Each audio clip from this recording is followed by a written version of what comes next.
अस्सलाम वालेकुम दोस्तों, ये मालेगांव का फ्लाईओवर ब्रिज है। यहाँ पर ये हजार खोली के अंदर नेशनल डेयरी है। नेशनल डेयरी से बिल्कुल बाजू में आएंगे तो पता चलेगा आइडियल फैशन। ये आपको आइडियल फैशन में आना है। अस्सलाम वालेकुम दोस्तों, आइडियल फैशन में अभी शर्टिंग का बेहतरीन स्टॉक आया हुआ है और बिल्कुल फ्रेश स्टॉक आया हुआ है। जिसमें अभी जो ट्रेंडिंग आइटम है बिल्कुल अरमानी अरमानी में बेहतरीन कपड़ा आया हुआ है।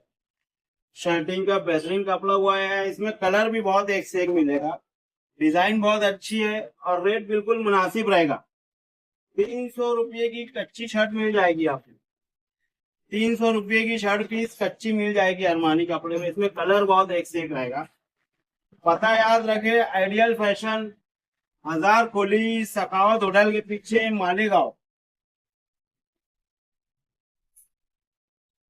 और भी बहुत सारे कलर मिल जाएंगे आपको।